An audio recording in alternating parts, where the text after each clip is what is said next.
Halo, salam kenal semuanya. Nama saya Hel Regina Ginting. Saya dari kelas BK 5D dan saya satu kelompok dengan Jessica.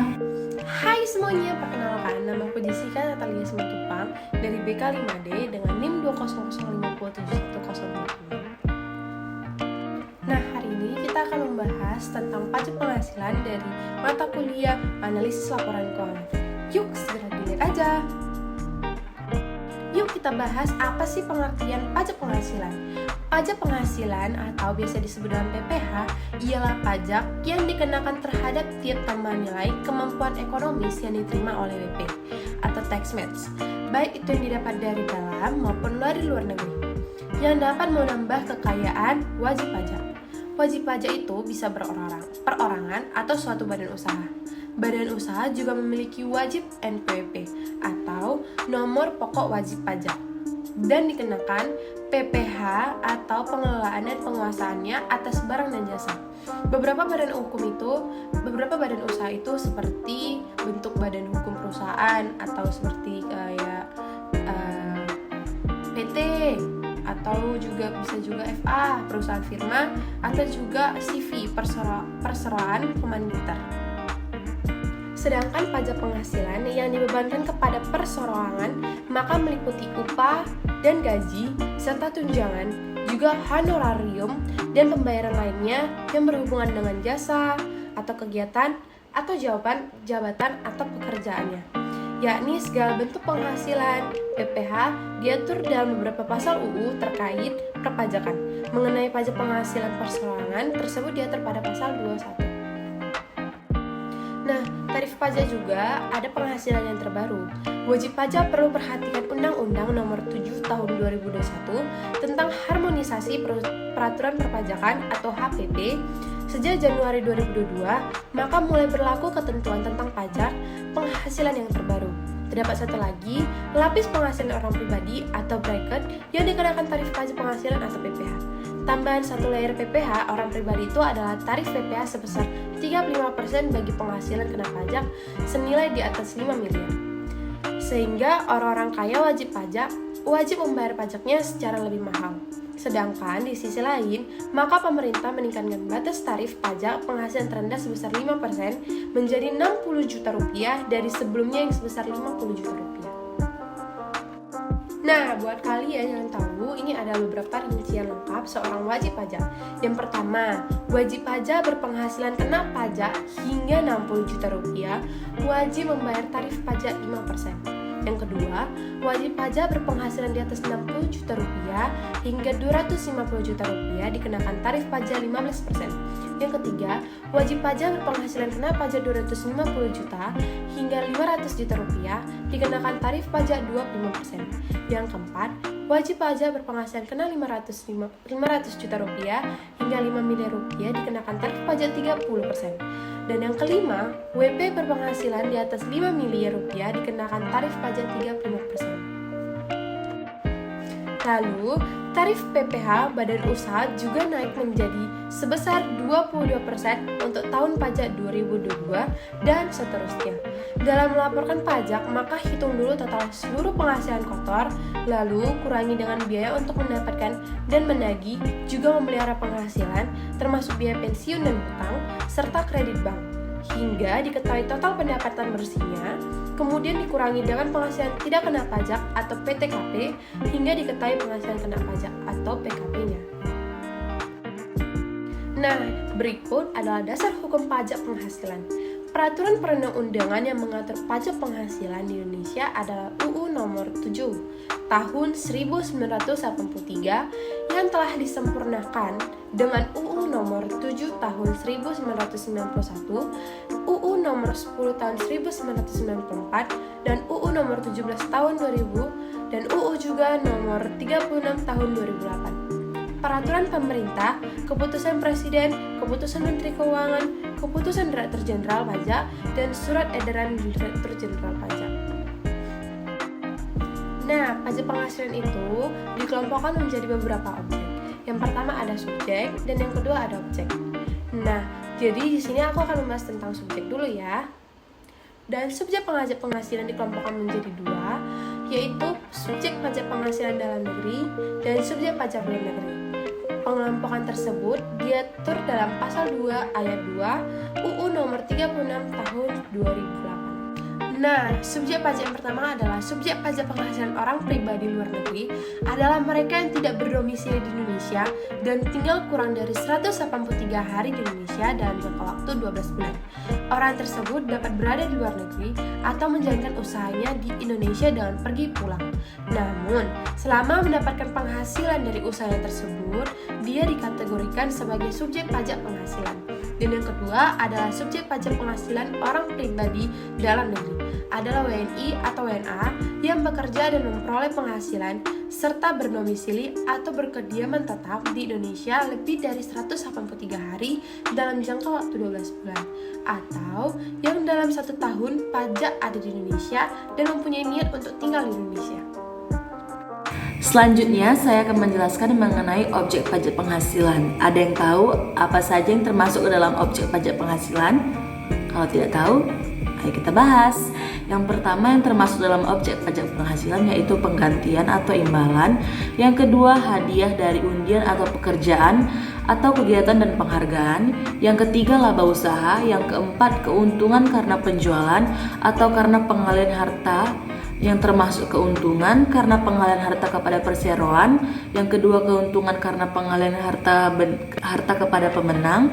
Yang ketiga, karena keuntungan likuidasi. Yang keempat, karena pengalihan harta berupa riba. Yang kelima, keuntungan karena penjualan atau pengalihan sebagian atau seluruh hak pemenang, hak penambangan. Yang kelima, ada penerima kembali, pembayaran pajak yang telah dibebankan sebagai biaya dan pembayaran tambahan pengembalian pajak. Yang keenam, bunga termasuk premium, diskonto atau imbalan karena jaminan pengembalian utang. Yang ketujuh, dividen dengan nama dalam bentuk apapun termasuk dividen dari perusahaan asuransi kepada pemenang polis dan pembagian sisa hasil usaha koperasi. Yang kedelapan, ada royalti atau imbalan atas penggunaan hak. Yang kesembilan, ada sewa dan penghasilan lain sehubungan dengan penggunaan harta. Yang kesepuluh, ada penerimaan atau perolehan pembayaran berkala. Yang kesebelas, ada keuntungan karena pembebasan utang kecuali sampai dengan jumlah tertentu yang ditetapkan dengan peraturan pemerintahan. Yang ke-12, ada keuntungan selisih kurs mata uang asing. Yang ke-13, ada selisih lebih karena penilaian kembali aktiva. Yang ke-14, ada premi asuransi. Nah, yang tadi kita sudah membahas mengenai apa saja yang termasuk ke dalam objek pajak penghasilan. Nah, sekarang ini kita akan membahas mengenai yang tidak termasuk dalam objek pajak. Undang-Undang Pajak Penghasilan menentukan jenis-jenis penghasilan atau penerimaan yang bukan merupakan objek pajak. Hal ini membawa konsekuensi bahwa penghasilan atau penerimaan tersebut tidak perlu dihitung sebagai penghasilan yang dikenakan pajak pada saat penghitungan pajak akhir tahun. Jenis-jenis penghasilan dan penerimaan itu adalah sebagai berikut. Yang pertama yaitu bantuan atau sumbangan. Yang kedua, harta termasuk setoran tunai yang diterima oleh suatu badan pengganti atau saham atau penyertaan modal. Yang ketiga, ada dividen atau bagian laba yang diterima oleh BUMN, koperasi, PT dan atau BUMD. Yang keempat, ada iuran yang diterima atau diperoleh dana pensiun dan yang pendiriannya telah disahkan oleh Kemenkeu, baik dibayar oleh pemberi kerja maupun pegawai. Yang kelima, ada penghasilan dana pensiun. Yang keenam, ada bunga obligasi yang diterima oleh reksadana. Yang ketujuh, ada penghasilan yang diterima oleh perusahaan modal ventura. Yang kedelapan, ada sisa lebih yang diterima badan atau lembaga nirlaba yang bergerak dalam bidang pendidikan atau bidang penelitian. Selanjutnya kita akan membahas mengenai hal-hal yang harus diperhatikan dalam menghitung penghasilan neto wajib pajak badan. Pada dasarnya, untuk menghitung penghasilan neto wajib pajak badan dilakukan dengan mengurangkan total biaya dari total penghasilan. Namun demikian, untuk keperluan perhitungan pajak, kedua unsur laporan laba rugi tersebut atau penghasilan dan biaya harus disesuaikan dengan ketentuan perpajakan terlebih dahulu. Dari sisi penghasilan, kita harus mengeluarkan penghasilan yang telah dikenakan pajak bersifat final dan penghasilan yang bukan objek pajak. Selain memperhatikan aspek penghasilan, kita juga harus memilah apakah terdapat unsur biaya yang tidak diperkenankan oleh ketentuan pajak untuk dikurangkan dari penghasilan. Selanjutnya kita membahas mengenai biaya-biaya yang boleh dikurangkan atau tidak boleh dikurangkan dari penghasilan bruto. A. Undang-undang pajak penghasilan menentukan biaya-biaya yang diperbolehkan menjadi pengurang penghasilan, yaitu yang pertama ada biaya untuk mendapatkan, menagih dan memelihara penghasilan itu meliputi biaya pembelian tanah, upah, dan gaji karyawan termasuk bonus atau gratifikasi, honorium, bunga sewa, royalti, biaya perjalanan, biaya pengolahan limbah, premi asuransi, biaya administrasi, dan biaya pajak kecuali pajak penghasilan. Yang B. Penyusutan atas pengeluaran untuk memperoleh harta berwujud dan amortisasi atas pengeluaran untuk memperoleh hak dan atas biaya lain yang mempunyai masa manfaat lebih dari 1 tahun. Yang ketiga ada iuran kepada dana pensiun yang pendiriannya telah disahkan oleh Menteri Keuangan. D. Kerugian karena penjualan atau pengalihan harta yang dimiliki dan digunakan dalam perusahaan atau yang dimiliki untuk mendapatkan, menagih, dan memelihara penghasilan. Yang kelima ada kerugian dan selisih kurs mata uang asing. Yang keenam ada biaya penelitian dan pengembangan perusahaan yang dilakukan di Indonesia. Yang ketujuh ada biaya beasiswa, magang, dan pelatihan. Yang selanjutnya, Undang-Undang Pajak Penghasilan menentukan jenis-jenis biaya yang tidak boleh dikurangkan dari penghasilan bruto, yaitu yang pertama ada pembagian laba dengan nama dan dalam bentuk apapun seperti dividen, termasuk dividen yang dibayarkan oleh perusahaan asuransi kepada pemegang polis dan pembagian sisa hasil usaha koperasi. Yang kedua ada biaya yang dibebankan atau dikeluarkan untuk kepentingan pribadi pemegang saham, sekutu atau anggota. Yang ketiga ada pembentukan atau pemupukan dana cadangan. Yang keempat ada premi asuransi kesehatan, asuransi kecelakaan, asuransi jiwa, asuransi dwiguna, dan asuransi beasiswa yang dibayar oleh wajib pajak orang pribadi, kecuali jika dibayar oleh pemberi kerja dan premi tersebut dihitung sebagai penghasilan bagi wajib pajak yang bersangkutan. Yang kelima ada penggantian atau imbalan sehubungan dengan pekerjaan atau jasa yang diberikan dalam bentuk natura dan kenikmatan. Yang keenam ada jumlah yang melebihi kewajaran yang dibayarkan kepada pemegang saham atau kepada pihak yang mempunyai hubungan istimewa sebagai imbalan sehubungan dengan pekerjaan yang dilakukan. Yang ketujuh ada harta yang dihibahkan, bantuan atau sumbangan dan warisan, kecuali sumbangan serta zakat yang diterima oleh badan amil zakat atau lembaga amil zakat yang dibentuk atau disahkan oleh pemerintah. Selanjutnya tarif pajak penghasilan. Yang pertama ada 0 sampai dengan 50 juta dikenai tarif 5%. Yang kedua di atas 50 juta sampai dengan 250 juta dikenai tarif 15%. Yang ketiga di atas 250 juta sampai dengan 500 juta dikenai 25%. Dan di atas 500 juta dikenai 30%. Oke guys, jadi sekarang kita lanjut ke contoh soal PPh pasar 24 orang pribadi. Jadi di sini ada Pak Abdul di Jakarta memperoleh penghasilan neto tahun 2014 sebagai berikut. Yang pertama itu ada penghasilan dalam negeri sebesar 1 miliar, penghasilan luar negeri sebesar 1 miliar juga.